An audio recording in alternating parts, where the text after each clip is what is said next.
Hi everybody, I am going to be posting a video here to give you a sense of what I think is really important in hitting and throwing. A while back I looked up this video of Dellin Betances. He's a reliever for the New York Yankees, and this is basically a highlight reel. So we're going to see hitters look kind of stupid, but we're going to see really good hitters look kind of stupid. So I'm just going to be focusing on some of the positions that they're getting in.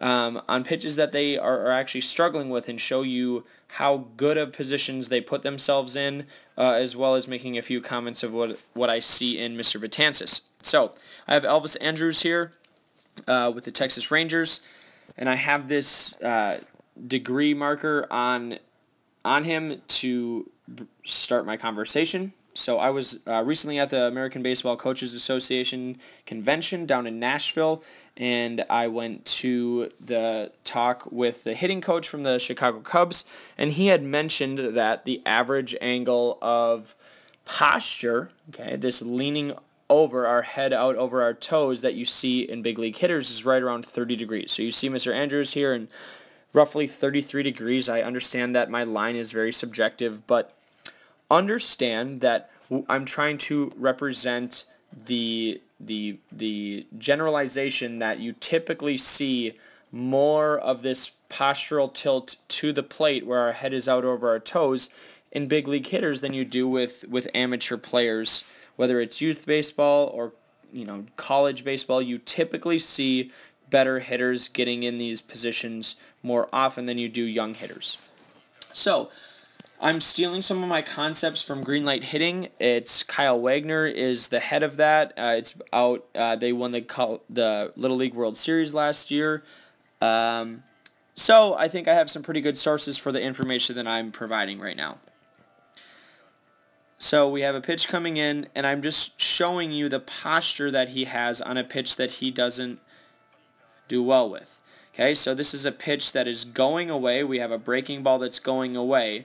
And oftentimes what you'll see kids do is, regardless of their posture, that head out over their toes, regardless of this, if they are fooled or where they're out in front or something that they're not feeling that they're on time with, you'll see them stick their butt out and they won't turn their hips and they'll flail at it to make contact. Good hitters rarely do this. They don't sacrifice their swing to make contact. They maintain their posture and will have a little bit more extension in an effort to get this pitch, but they will always clear their hips. So clearing their hips allows them to get their barrel to the baseball, and you often see kids not doing this. So on a pitch that he's missing right here, we're going to see that front leg firm up and his hips rotate, and he's going to maintain that head out over his toes that you see quite obviously right here. So this angle, that posture that we saw start with back here, is maintained through his turn. This is not very common in amateur hitters, and it is extremely common in the better hitters. Okay, that's about the only scripted part that I have. The rest of this is just going to be based on the video, and I'm just going to walk you through it, and hopefully this is a helpful tool for you to identify some things that you may be looking for if you're a coach or a parent that wants to better understand what your kid should be doing, as well as showing this to your kid, showing this to your player, and hopefully they can get better from this. So we're going to see, I apologize, I don't know all of these guys' names, but Toronto Blue Jays hitter, we're going to see that same posture where their head is out over their toes. You hear coaches say, get athletic when you swing. This is it. We're also going to see, he's come down. We see that posture maintained. This pitch is going to be something that he isn't hitting. This is something that's, again, it's a breaking ball down and away from him. We're going to still see his hips clear, his front hip, open up, his back hip come through, and he's still maintaining that posture with his head out over his toes.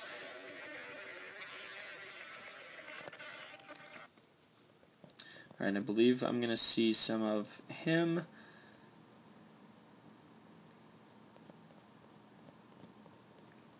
Okay, I'm going to make some comments on pitching, and then we'll move on and make some more comments on hitting, and then I will wrap this up. So one thing that I constantly teach is that balance point really doesn't happen, and I know that the balance point has good intentions, but this is what I don't like about it, is at the peak of his leg kick, if you can see his foot right over here, you can tell excuse me, where he's peaking his kick because his foot comes up and then it goes down. So that's the peak of his kick. And it's quite obvious that he is not standing straight up and down. So players and coaches that practice, standing straight up and down out of their kick just really aren't applying the information that we know to be true, and that is good throwers want to move forward early and quickly as they move. We're also looking at a guy that is 6'7". I don't know his weight, but he's a big dude and an athletic guy at that. And so we're also seeing this. Typically you see bigger guys that don't have as good of mechanics because they don't need to. So a lot of times, I'm aware that kids learn the equation for force. Mass times acceleration equals force, and they learn that in 6th, 7th grade. And so I talk about those things, and moving forward is going to help you move faster, which is going to help you be more forceful. So when coaches say, use your legs, moving forward has a big part in your ability to use your legs when it comes to creating force. So my first comment is, good pitchers, good throwers typically move forward very aggressively. His front leg right now is problematic, but that's a good example of a big guy being athletic that gets away with some things that smaller kids wouldn't be able to get away with. So you can notice quite obviously that his front leg is quite far past his hip. You won't see this with better throwers. So he is simply relying on his athleticism and his size to do this, so I would not promote that, but I'm not going to get too deep into that. I'm just going to simply talk about some more simple things, but I want to cover all my grounds to make sure that you don't think that I don't know what the heck I'm talking about. So in the peak of his leg kick, he lifts and he's moving forward. I don't see this in youth pitchers. I think this is very important that youth pitchers understand. The last thing that I'm going to comment on is his arm position as he moves. So you can see his arm went down, and how far he's traveled is significant. So by the time his hand simply drops down, he has moved away from his back foot considerably relative to most of the kids that I see throwing a baseball. By the time his arm gets cocked, okay, his foot is down right there, and his arm is up behind his body. So this is what it is to be closed. Can you get your arm vertical in this position that we see right here? Can we get that to happen behind our body when our foot hits the ground? Most kids do not do that. So right now, if I was the catcher, I would be able to see the ball either disappeared behind his head or slightly on the first base side. And most kids will get that up, get this vertical position, the cocking of their arm into this 90-degree angle and this vertical position. They will get that up on their chest side, and that's very problematic for what we're trying to accomplish. So, Dellin Betances does not have perfect mechanics, but it is a good example of, even without great mechanics, some of the better things, the more efficient things you see good pitchers do. They lift and they move forward. Their arm times foot strike. It gets up late in the process. If you have any questions about this stuff and would like further explanation, I'm happy to answer those questions. You can email me at cksoda@gmail.com. So we're going to focus on a couple more hitters. We have Brian Dozier. So as far as a postural position, I noticed that he's very much more up and down than most of the hitters that we see. And so Brian Dozier is a good, average, above average second baseman who hits for some pop, and he's not an elite hitter. I don't know that he's going to be a Hall of Fame hitter, but a very successful hitter. So the things that I'm going to be looking for is, okay, if he doesn't have really good posture where his head is significantly out over his toes, what does his turn look like? So we see him missing a fastball. Okay, a plus fastball, a very fast fastball. And we see him clear his hips every single time. And you see that he just missed this pitch. Okay. With that said, even though he does not have that significant posture, okay, he's going to be a guy that the reason why the average is 30 degrees is because some guys are less, some guys are more. Okay, he's a little bit taller, but watch, after he turns, he missed this pitch. Look at where his head goes. His head is pulled, and he falls in. Most coaches will discourage these movements, but these are a result of a very hard, aggressive turn with your hips and something that we should not be discouraging as a coach.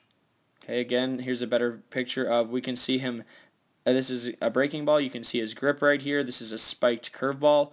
We can see his arm come up vertical behind his head. He's pitching to Chris Davis, power hitter for the Baltimore Orioles. We're going to see that good posture on a pitch that's in. We're going to see that head out over his toes. And we're going to see him just miss this pitch, even though he completely cleared and his head is down with good posture. These are just simply things that all good hitters are doing at the major league level that you don't see youth hitters doing. He missed this pitch, and he still was able to clear his hips and didn't sacrifice much of his swing to do so. Okay, Dustin Pedroia watching a curveball. Maybe it's obvious to you that Dylan Betances is a curveball pitcher. I just notice this fall. So green light hitting and Kyle Wagner talk about this as a residual fall. Okay, so good posture where your head's out over your toes tends to result in that back foot coming into the plate. That's a good fall. We want to promote that. We want to encourage kids to have that. We don't want to tell them to be balanced. This is Nick Markakis. Seeing that his clips are here cleared very well. This is a pitch that's high and tight, so you're going to see him, he's not necessarily, it looks a lot more like Brian Dozier in the sense that he doesn't have as much tilt. But you definitely see his hips cleared. You see him trying to get inside that baseball. Hands staying inside, but let's just watch a couple more. I believe this is Granderson. I'm not positive on this, but again, you see posture. I thought this was Eric Young Jr., to be honest with you. Somebody suggested that it was Curtis Granderson, but I digress. You see the posture with his upper half, and you see him clearing his hips on a pitch that he's missing.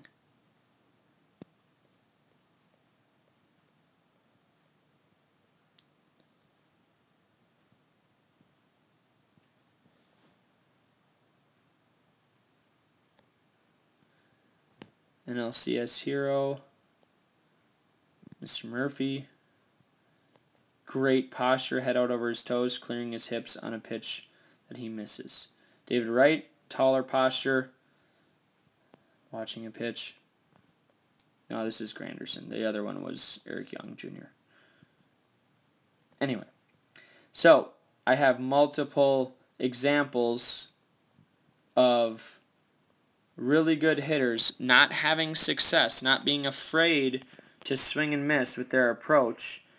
Here's one with an aggressive leg kick. I believe this is Santana, the catcher, first baseman. Okay, look at how much he clearly misses this pitch. He's still getting his hips turned.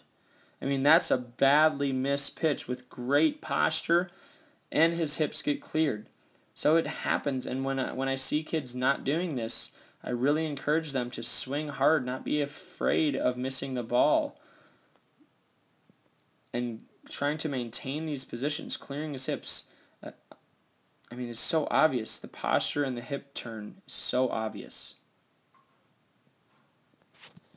So again, please let me know if you have any questions. I hope this is helpful to see. I wanted to give you guys some perspective from my position and the things that I see and the things that I think coaches out there that are doing a really good job are coaching, and hopefully give you some visuals of the things that I think are truly important with really good hitters.